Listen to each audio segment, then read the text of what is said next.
Hello guys, magandang araw. Yan, naghahanda na naman kami. Hindi pa lang alam kung kailan pupunta sa pishingan. Yan ang aking may bahay o abalang-abala. Yan, inaayos namin ang aming gamit. Yan, yung mga pandagat ay binubukod. Ayan, 2 box yan. Bukod dito, ilalagay din yung mga maliliit na kawel. Tapos dito, ito'y bago naman uli. Ito naman ay sa pandagat. Yan, may mga ganitong ginagamit. Yan. Tapos malalaki ang aming line sa dagat.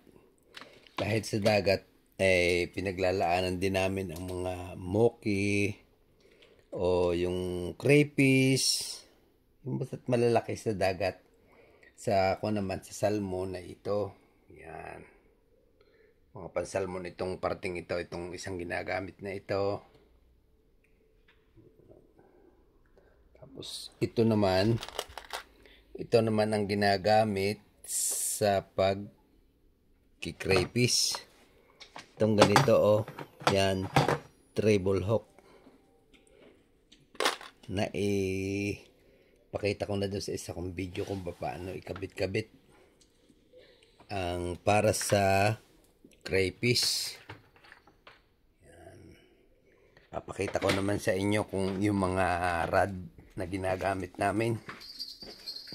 Naghahanda pa lang. Yan. Pakikita ko sa inyo. Itong rod na ito, yan, 4 na dugtong ito. Sa dagat naman ito ginagamit. Hindi ko na pinagdugtong-dugtong at masyadong lampas dun sa bakod. Yan. Ito siguro nasa mga 3 dipa. Itong isang ito. Bago ito, hindi pa namin nagagamit. Yan. Tapos ito sa dagat din. Itong 2 ito. Yan. Sa dagat.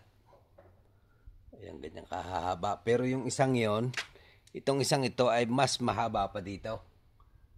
Puro mga doble nitong 2 kung ito. Tapos, ito naman ang ginagamit namin sa pagsasalmon. Yan, itong 4 na ito. Yan. Maliliit lang na gamit namin sa salmon. Siguro mga mahigit 1 pa.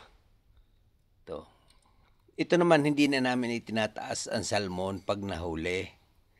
At ito naman ay pag nasa tubig pala ang sinasalok na namin ng net ang salmon dahil hindi kayang itaas nito ang salmon dun sa pinakang walang tubig, sinasalok na lang.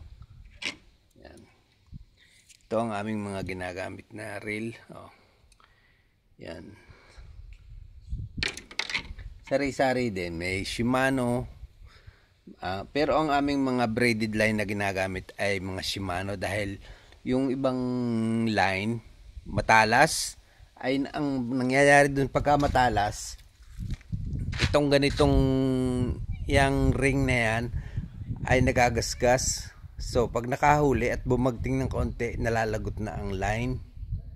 Kaya kailangan ang gagamitin naming yung line na braided line ay Shimano. Dahil yun ay oo nga't mahal pero madulas. Hindi basta agad nasisira ang kanilang ring.